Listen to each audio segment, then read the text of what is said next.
Hello and good morning, everybody. It's so lovely to see you all here. Thank you so much for joining me today for my free live anxiety masterclass. It's something I put together to really be able to support more women. I have a lot of you in my DMs, so it's so lovely to see a lot of you here actually today. A couple of rules, so we'll keep you all on mute. Hello.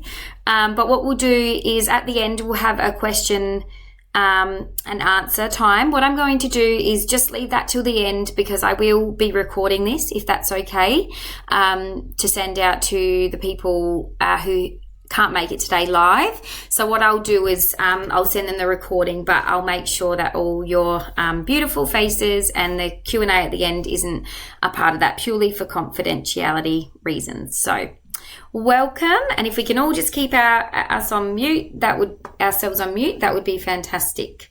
Oh, I can see a little person in the background. Mine's home, just having a little show while we do this. So we'll get started. So in the masterclass, we'll help you understand what anxiety and panic actually is, how to identify the anxiety cycle, explore your personal triggers, symptoms, and learn best practice techniques to reduce anxiety symptoms. So that is my main aim for today's masterclass. So just a quick disclaimer, this masterclass is intended for educational purposes only. The information provided is not intended to serve as medical treatment, therapy, or diagnosis. It is recommended to consult with a qualified healthcare professional or therapist for personalized medical advice or treatment. All right, now that we've got that out the way, so a bit about me. I'm Madeline for you. For you guys that don't know, I'm a clinical social worker and I have about 9 to 10 years of experience supporting women and their families, so around anxiety and mental health support. Alongside this, I'm a proud mum to 2 beautiful boys with both of the additional needs, and my journey has also included encounters with anxiety and panic, which have significantly influenced my approach today when I'm working with women. So my formal training definitely equips me to it with clinical experience when supporting women with anxiety. But I think what's so, I never would have thought this back then, but my journey of quite debilitating anxiety is what has really helped me support women today. So digging a little bit deeper into my journey, I wouldn't say actually I was much of an anxious person prior. I've always had a little bit, we get anxious before things or a hospital visit or stay or a surgery. But after my second son was born, it hit me like a ton of bricks. I definitely, I've ran my own business. So, primarily my whole career, except for when I was a new graduate. But so it was busy. Things were busy. My 2 little ones were on oxygen. One was on nasogastric, so that's like tube feeding support. We had hip braces, asthma, eczema, severe allergies, you name it. And I was trying to balance that with running my own business with about 14 staff at the time. So don't get me wrong, things were up there and things were stressful, but I always took pride in how I managed my mental health, how I showed up as a mum. Like, we don't always get it perfect, but I really did try my best. And then all of a sudden I was in a mall one day and I got really clammy, really shaky, like this urgency to eat. And I called my husband, I'm like, just not feeling well. And then I got myself to the car. I was just, and I felt hot, like it was a hot day. And I thought, I'm overheated or something. And long story short, that ended up being a panic attack, and I didn't know that. So I went to ED. They did all the tests. They said, you're a bit dehydrated. We'll get you on a drip. It sounds like it's anxiety and panic. We'll send you home. And I thought, I don't know about that. Like, I've never had this before. And I honestly thought I was dying.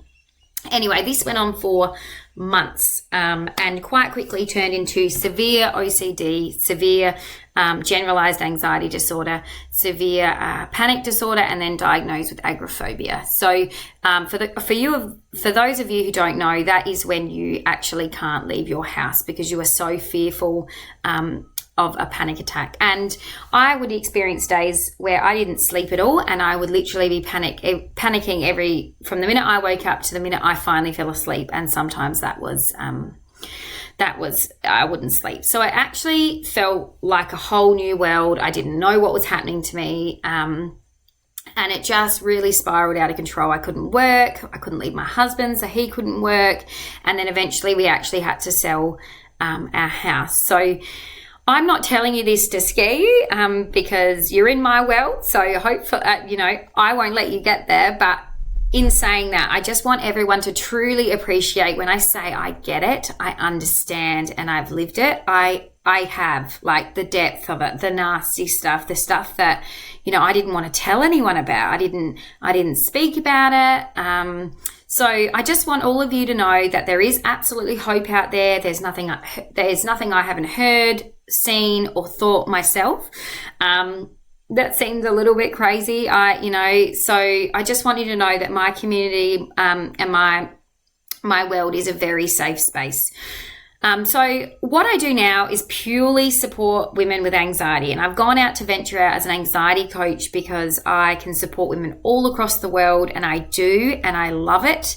I can use my personal journey in it, and if I just did my clinical work, I'd be only licensed to the area that I'm living in. So I found this a beautiful way to help as many women as I can, because I truly do not want anyone to suffer like I did.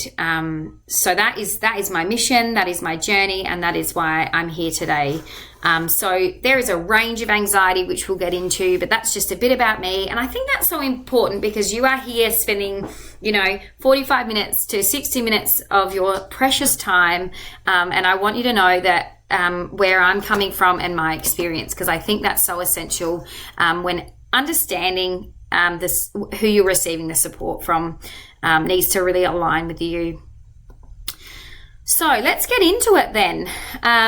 What actually is anxiety? So it's talked about so much, it's thrown around so much, but I was taught this in uni, but it wasn't really till I went through it that I realized how much of this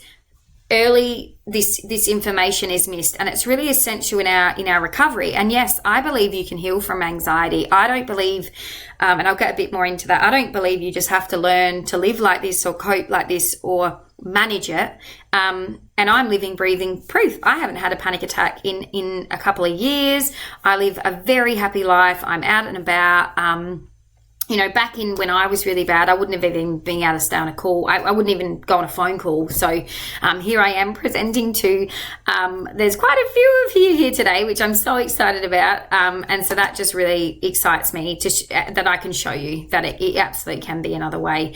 But to get that, we need to learn the foundations of anxiety, what it actually is, why we get it, how the cycle is, and then how do we get ourselves out of it? Because it's just a really tricky, nasty cycle, unfortunately. So anxiety is a normal emotion, and that's something I want to focus on. So it is there to keep us safe. So it's involved in tension, worry. There's like physical changes, like I'm sure you all know, like increased blood pressure. And this can be often triggered by stress or perceived danger. So it can enhance alertness and preparedness in certain situations, activating the fight or flight response. So I think that's really important to know. So anxiety is there to keep us safe, right? And it triggers our fight or flight response when our body isn't feeling safe. So that could be there's a tiger, as I'm sure you've heard people use, or it could just be that we're in a really stressful time of our life. And yes, I hear a lot about, and I'm big for reduce your stress, but sometimes we can't. Like when I was a mum of two boys, under 2, both on oxygen, like there wasn't a lot I could do about that. Hospital appointments, we had nasogastric feeding, that was my life. So I'm all for reducing stress, but kind of meeting people where they're at. So early symptoms of anxiety can be, just worrying or a bit more worrying than we think could be normal. Some people don't even notice that they're doing like what is the quote unquote off normal kind of worry. Just feeling really tired, bit of irritability, bit more snappy, bit restless, just feeling a little bit on edge, and just finding it that little bit harder to concentrate like we used to. And then, taking a while to go to sleep, waking up early, just that feeling of a lot of people use just they feel a bit wired. So what can more acute symptoms of anxiety be? So there is a few that people don't actually know that can be associated. They're not talked about a lot that can be associated when it comes to anxiety. And the big one that I didn't know, even being a clinical social worker, was dizziness.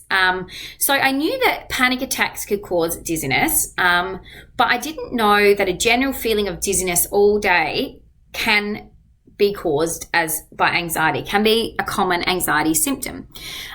Nauseousness, so I did know that one, but once again, that lower level, not in your tummy, dry mouth, so the white tongue, the dry mouth, really low appetite, stomach issues, diarrhea, cramps, reflux, and then insomnia. So when we're really not sleeping or getting a lot of sleep.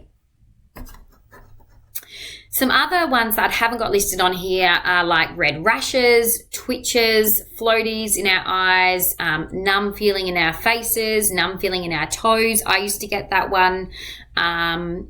Red, like burning ears, burning feet, burning hand, burning sensation down your back, sweating, that really out of body feeling, like I feel like I'm over here, but my body's here, or is this world even real?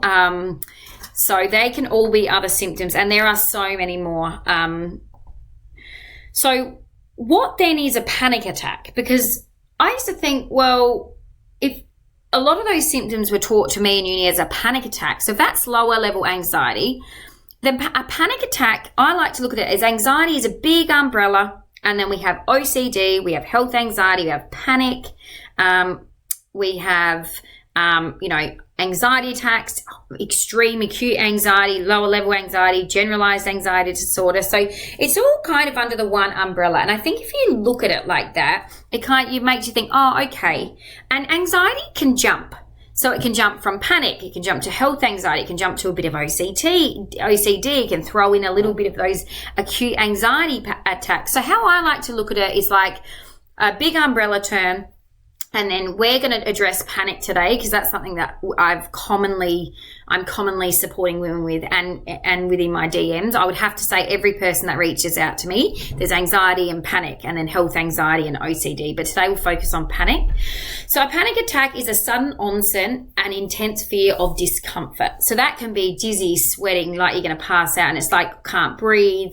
Whatever that symptom may be for you, it's when it's really full on, it surges, and it's like you go into tunnel vision, like you just need to get out, or you just need to stop it, or there is no talking about it. Your amygdala is firing, and it's like, this is what is happening. Am I dying? So this is where anxiety hits its peak, and then it will eventually calm down. So that is a panic attack. So panic attacks can be extremely frightening, yet they are not harmful. So that is something very important to take note of. These sensations arise when your fight or flight response has mistakenly perceived a threat. While the physical responses are typical, experiencing them without a clear cause can be very alarming. So a lot of people have said, I have no idea. It came out of nowhere.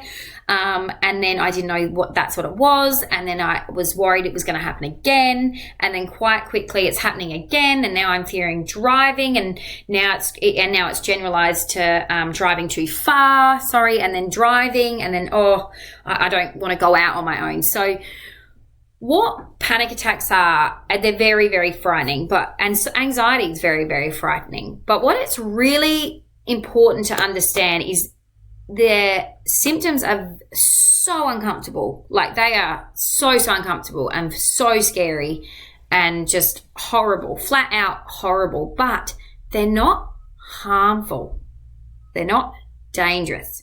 And this is something I have to constantly remind my one-on-one clients or my clients in my group program about, because it took like a year after my journey to be like, well, hang on, these aren't actually dangerous.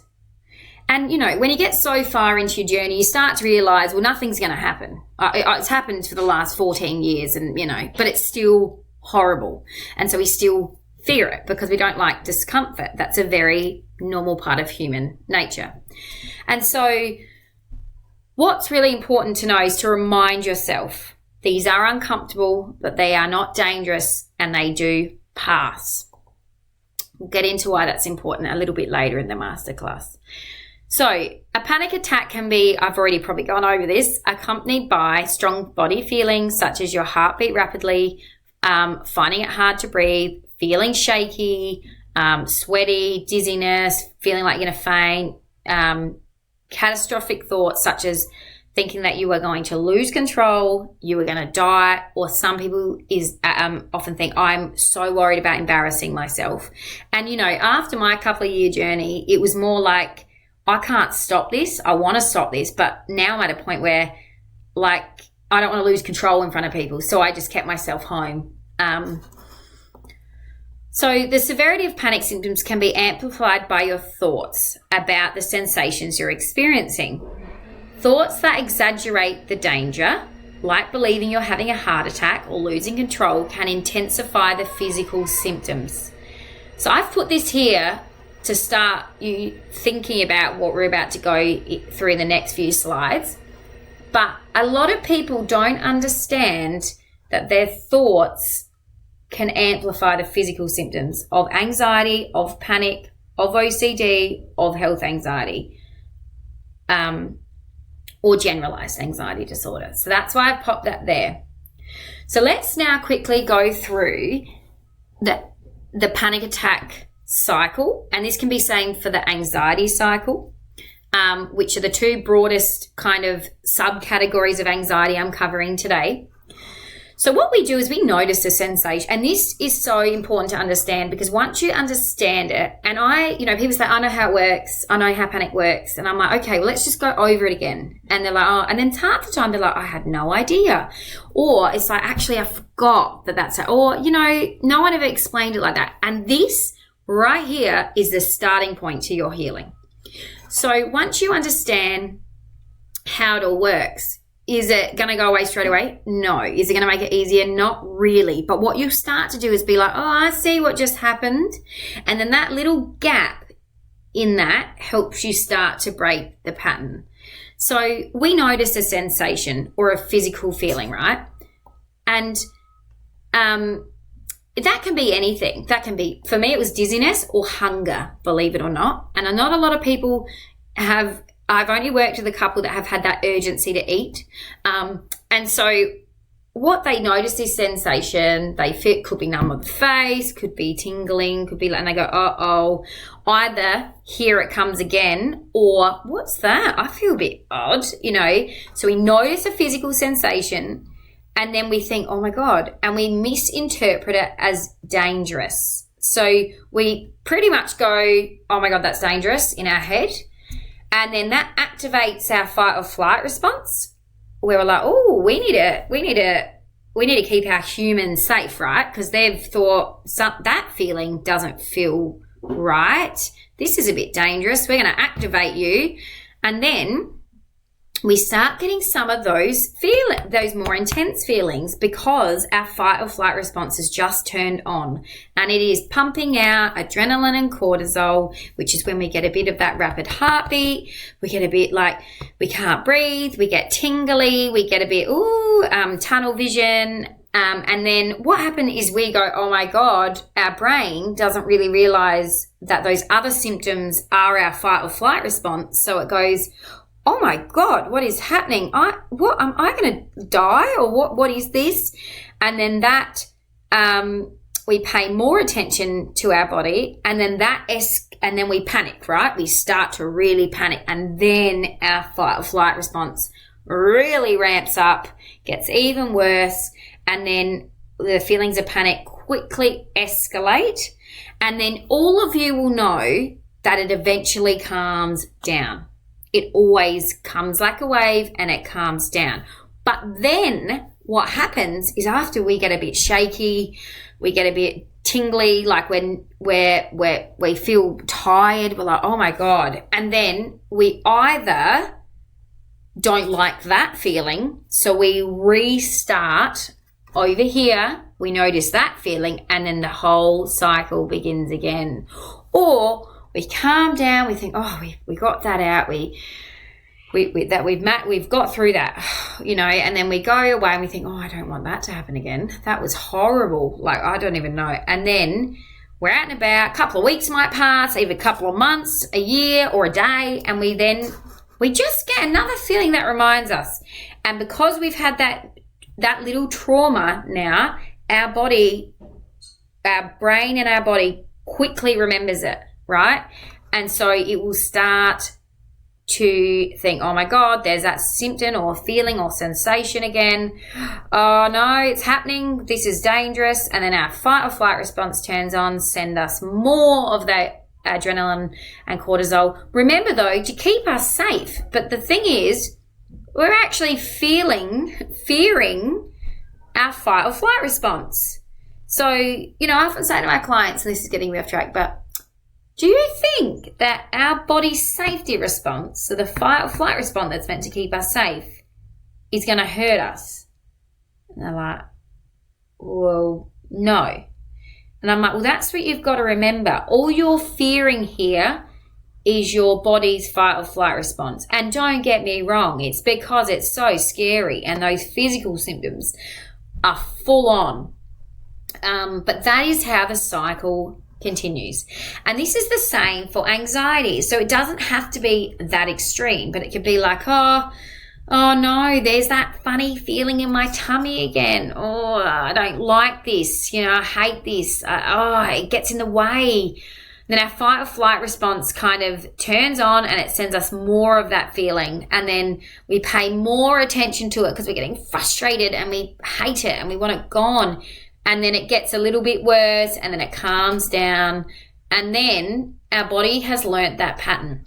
That feeling, pretty much what you've done is like stamped a stop, like a danger sign on that feeling, on that sensation.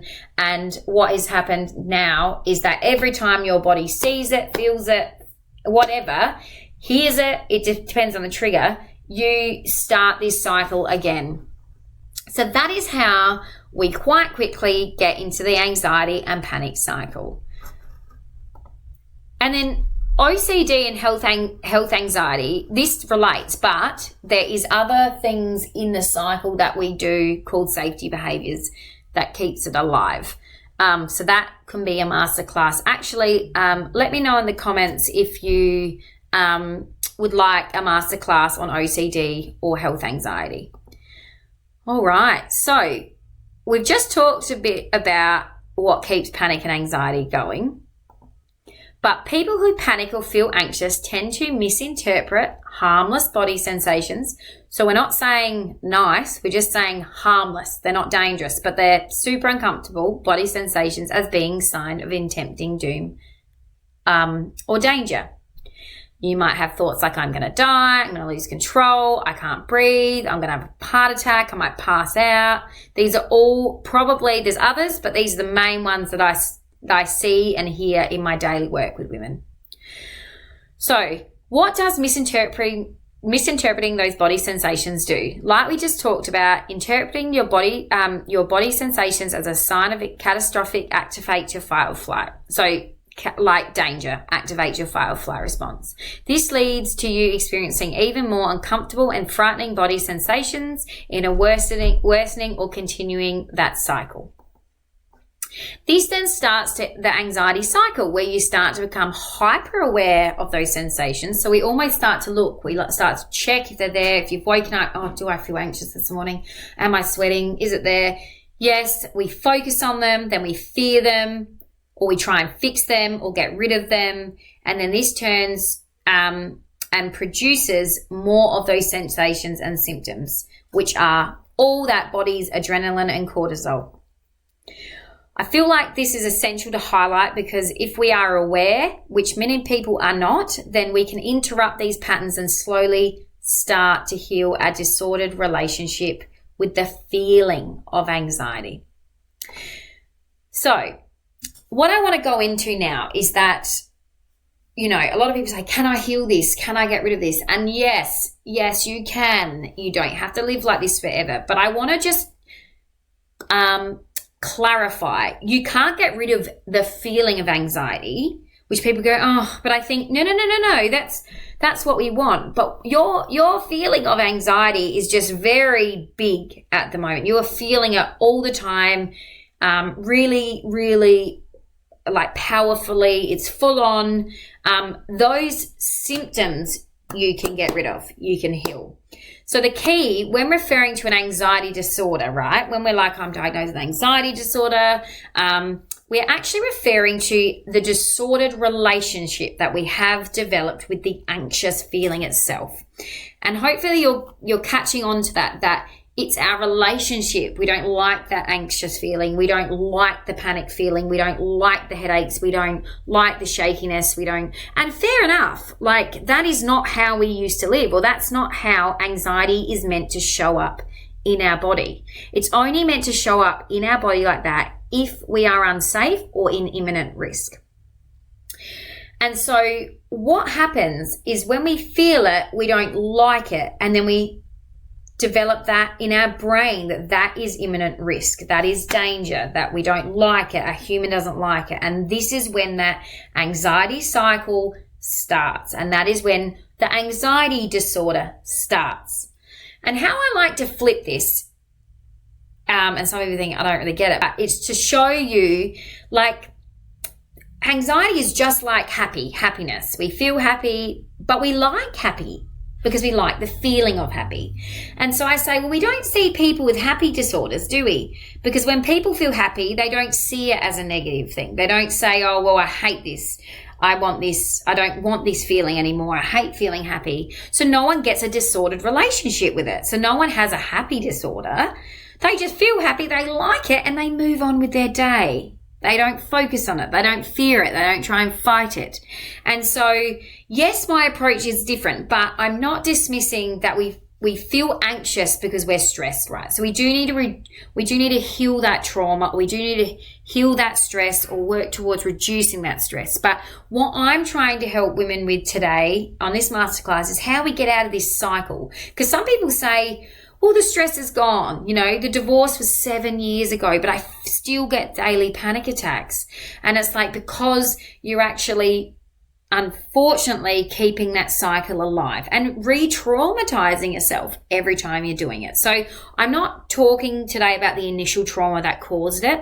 And I think that's really important to say because we work through that in my coaching and my program. But today I'm talking about how do we see a reduction in these anxiety symptoms, because that's what people are wanting. They want it to stop. They just want to get back on with their life. And it's very hard to address these things like the trauma that's happened 4 years ago or finally get closure if we're reliving it every day, or if this started from that day and we're still rehashing it. So just to clarify that point.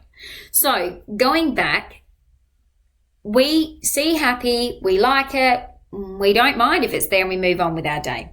So when it comes to anxiety, we don't like the feeling. We want it gone. This then reinforces to our brain that this is dangerous, that feeling or sensation or whatever that might be.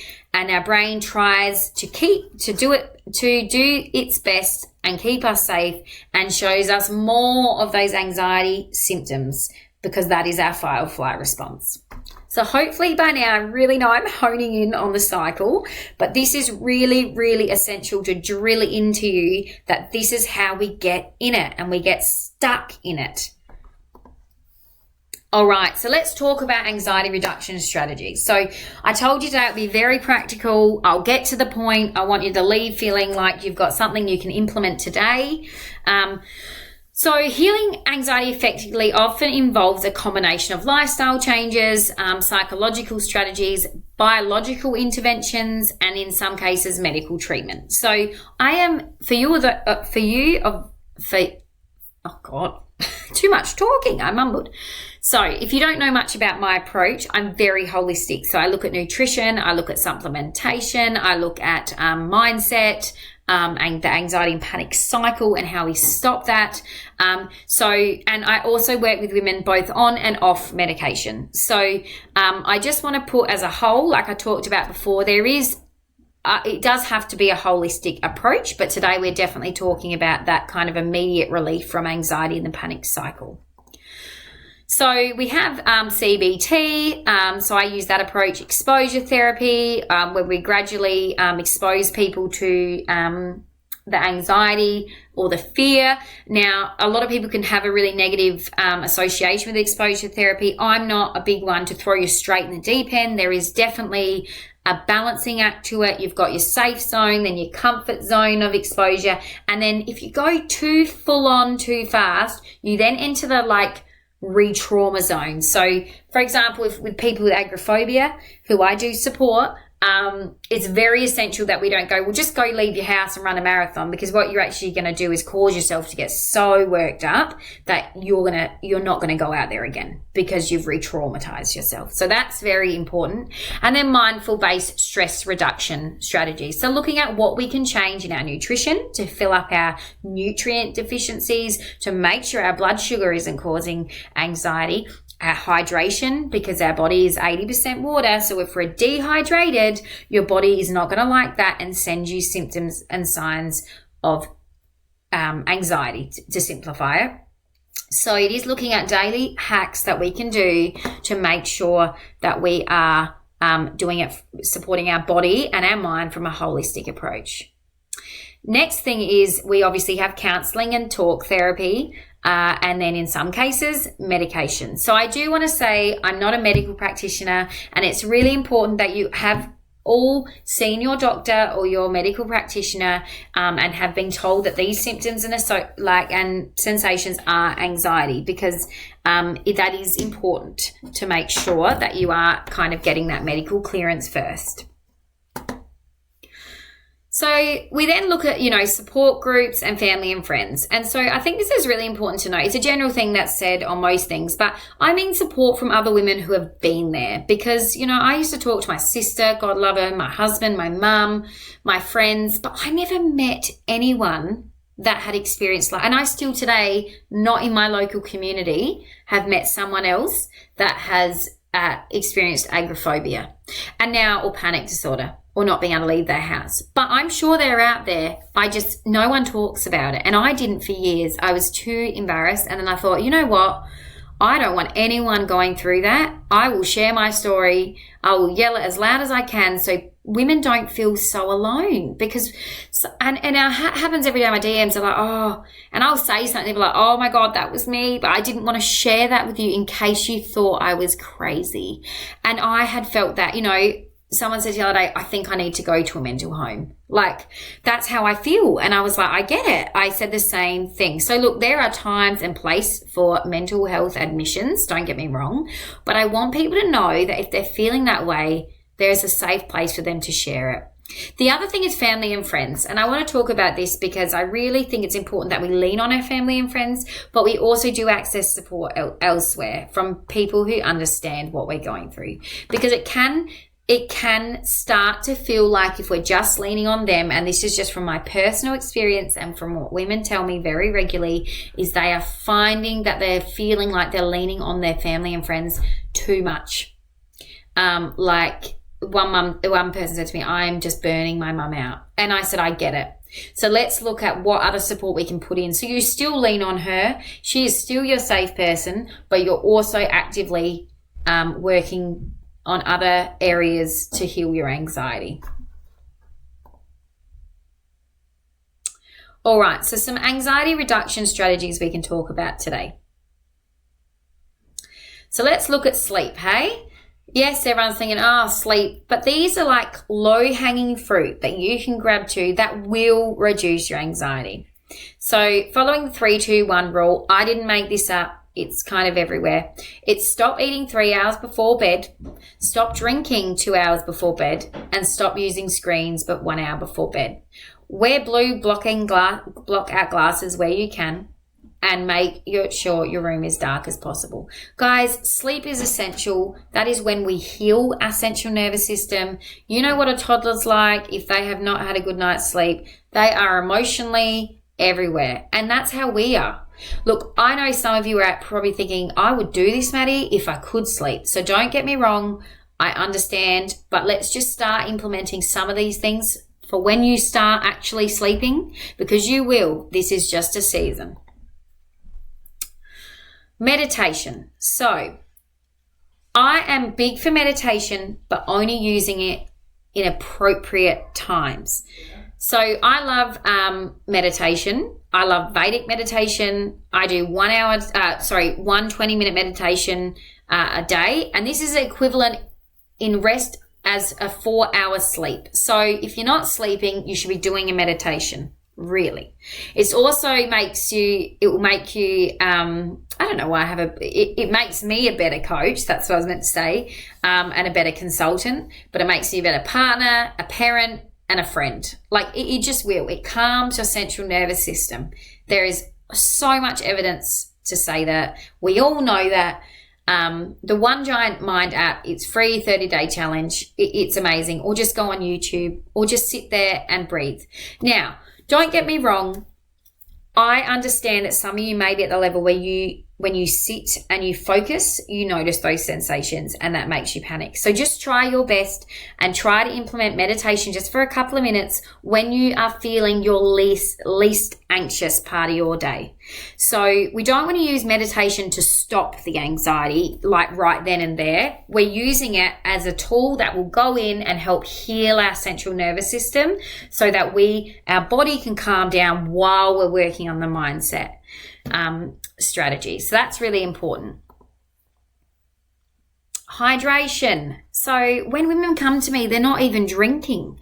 And I'm like, when we are dehydrated, the body tells this tells our body something isn't right. And it's an extra stress. Our body doesn't care what that stress is. It's just like, oh, alarm, alarm, alarm, something's not right. And then this sends signals to our brain that we are in danger, which produces more anxiety. Guys, drink some water, sip on it. It helps with the dry mouth and the nauseousness too. Nutrition. So, nutrition is actually essential when it comes to anxiety. And people think, I'm not at a point where like I don't want to lose weight. I'm not looking at me. I want the panic. I'm panicking every day. I want it to stop. And I'm like, I get it. But when you panic, when you have anxiety, when you have OCD, whatever that is, when cortisol and adrenaline peaks, what happens is it depletes our magnesium, our vitamin B, our calcium, our nutrition. So what happens is that we keep this anxiety cycle alive and then we're just slowly over time depleting all our nutrients and minerals. So I know it's hard and I am not telling you anything I didn't do in the peak of it, but I wish I knew this stuff a lot earlier, because what happens is when I finally figured it out, I was so depleted. I was tired. I was tired but wired. And I'm currently working with someone who was pretty much laughed at me in my one-on-one coaching. And I'm like, just do it. Prove me wrong. Do it for 7 days. Put the meals I've popped in there, what I've recommended with the supplements. And I met with her 2 weeks on. She's now having yellow days. So in my coaching, we have a chart that we go through every day. And you get voice message access to me every day. It's very high level, high support. I only take a couple of women on at once. But it was red. Like her anxiety levels were high. Waking up, like within 2 weeks, they're now a yellow. She's having long periods through her day where she's not feeling anxious. And she said, I'm more energized and I'm sleeping better, but I'm not going to bed highly exhausted. Like I'm like, oh, it's 9:30, 10, I better go to bed. Whereas she was collapsing at 7:38, exhausted and waking up feeling really like she'd hardly slept. Her morning anxiety is reduced, and it's hard, but she has done it. She's put the work in, she's done it, and she is seeing the results. And you know what that does? That gives us more confidence that this is actually working. These feelings aren't going to be here forever. I'm having bigger gaps without it, and then this is where we start to see the domino effect of healing.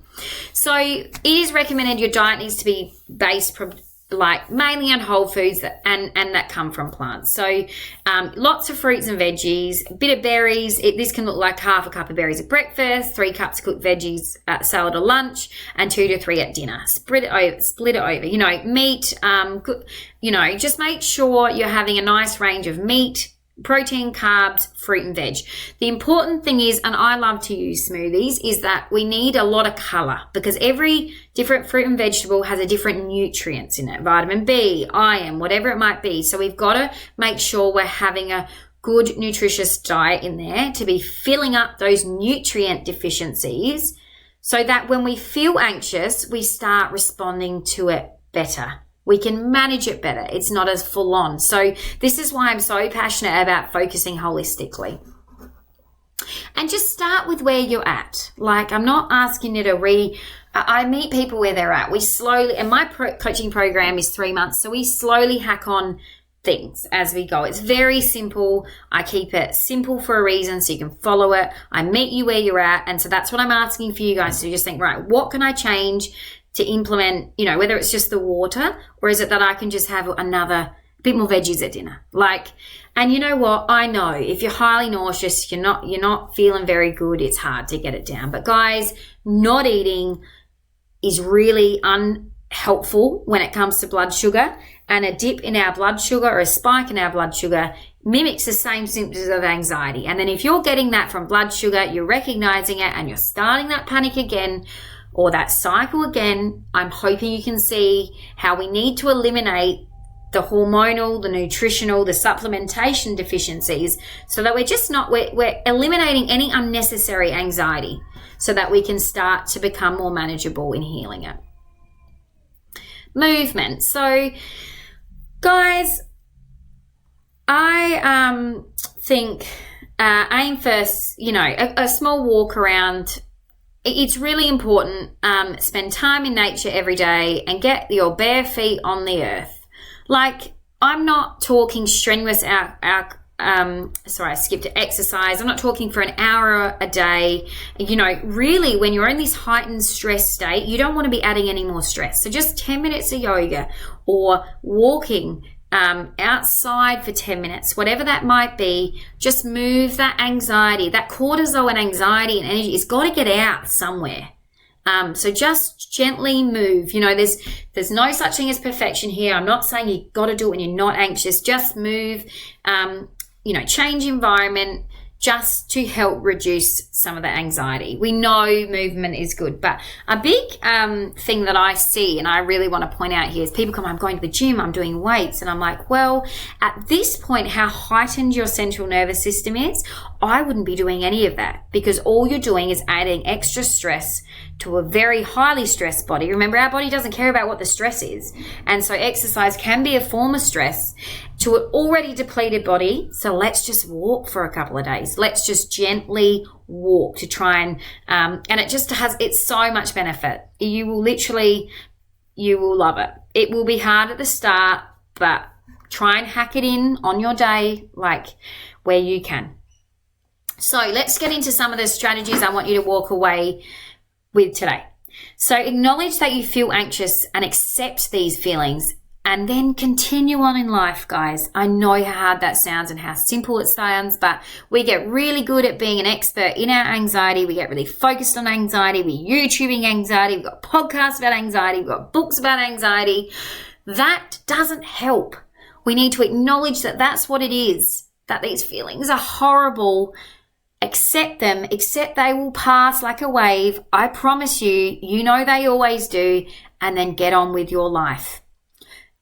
Understand these feelings aren't uncomfortable, but they are uncomfortable, they're not dangerous. What this does is starts retraining your brain to not have that danger stamp, because it will be like, oh, my human's seen that symptom, that feeling, and they're almost like ignoring me. I'm going to show them a bit more.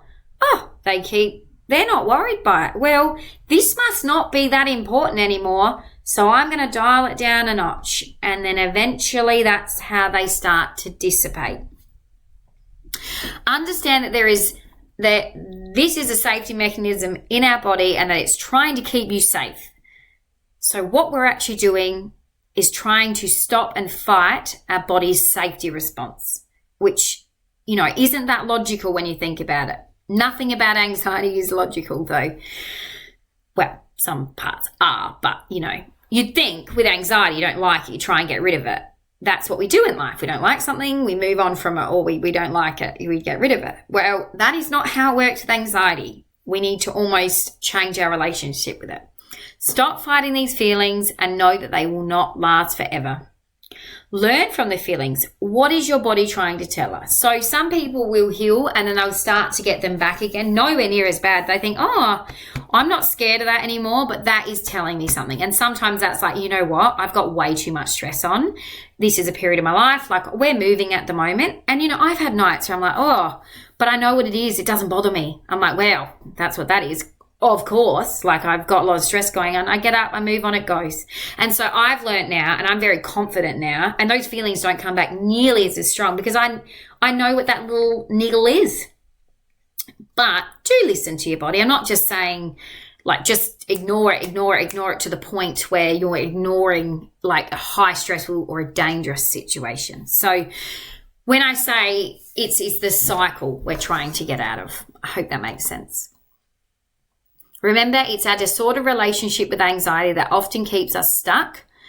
Yes, we absolutely need to listen to our body and what it's telling us. But while we improve these things, we can do things daily that can make a huge difference. It's often the small daily habits that are overlooked that make the biggest difference, like the water, the nutrition, the redirecting of our thoughts. That's uncomfortable. That's really uncomfortable. But you know what? I'm going to sit you there until you pass and I'm going to get on with doing the dishes or playing with my kids. Will that come back? Yes, it will come back. Like, hang on, you normally pay lots of attention to me. You normally focus on me. And you'll notice, like, when you nip that in the butt, your symptoms will go away. But then it will come back. Don't get me wrong. It's like a wave, but it will go away. And the more that you redirect that, the more it will stop showing up.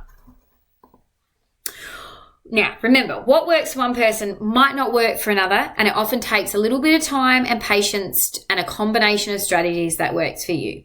And that's why I do love my one-on-one coaching, because I can pivot it, we can move it, we can try new things. This works, this doesn't work. We look at things daily. So something else I like to ask people is, it is an investment to get help sometimes. It is going to the doctor, going to the psychologist, seeing a coach, buying a program. But and it is hard when we're in the mix of it, but what is the cost of not getting the help? And, I'm not saying this to try and sell anyone anything. I just wish someone had said, because I just tried to do it all on my own. I'm not spending, any more money on it. Rah-rah-rah. And, it was a pretty miserable life, and that's just me talking with my personal experience. So, like, what could your life look like if you got help, if you didn't have anxiety? And that's really hard, but start thinking about that, because almost by placing some of our thought and energy on that will remind our brain that there is another way to live. And what we've done is we've gotten a really unhelpful pattern. It's a really unhelpful pattern that we've got into our brain. And, I think it's something like we have 90,000 thoughts a day. I feel like it's more, but 80% of those thoughts were yesterday's thoughts. So our brain just tries to save on a bit of power, and it just brings in yesterday's thoughts. So if we are thinking the same things every day, we are going to be living the same life every day. So we've got to try and interrupt some of those thoughts, change some of those thoughts. So try and imagine yourself. What would it be like? How would school drop off be? How would you be with your kids? I couldn't even sit and play with my kids. And look, that does not make us a better mum. It does not make you a bad mum. I'm not trying to make anyone feel guilty here. I'm just trying to make you understand that there is another way. And the fact that you are all showing up here today tells me that you are fantastic mums, fantastic partners, fantastic friends, because you are here sitting here today, putting an hour of your time into learning how to help yourself. And I think that is amazing, because there are so many women out there who don't. So well done, and I'm very proud of all of you. So we'll get now into the questions, I think. But first of all, I do want to give you a special offer. since you are here today at the masterclass, and then we'll jump back to the questions. I have a program. I offer one-on-one coaching, so please reach out to me in my DMs if you're interested in that. But I offer a program. It's a self-paced course. You can do it at the comfort of your home. And then there is a bonus where you get access to 3 months of our community where we've got live coaching calls, and I'm in there every day answering questions. But you get lifetime access to your course material, which is my whole framework from what is anxiety to how do we kind of heal it. So that is an offer for anyone that attends the masterclass. And I will pop the link in the special link in the comments in a minute. And then if you want one-on-one coaching, please reach out to me. I've talked a little bit about what that looks like, but I'm happy to jump on a call and talk to you a bit further. The call doesn't cost anything. There's absolutely no pressure for any of this. I just want you to know there is support out there. And if you like the way I teach, you like when I'm, that I could, you feel like that I could be someone that could help you, then please jump into my world. I will welcome you. And I'm the one in there doing it all. So you will be speaking directly with me. All right. Thank you for listening today. For those of you who couldn't attend live, I hope this was helpful. If you've got any questions, please DM me on Instagram. I'm in my DMs. If you've got any questions about my program or my one-on-one coaching, please let me know. And now I'm going to jump back and answer any questions. So I don't have anything on today, so I'm going to go as long as we can for those of you who have joined live. So, all right. Thank you. I'll stop the recording now.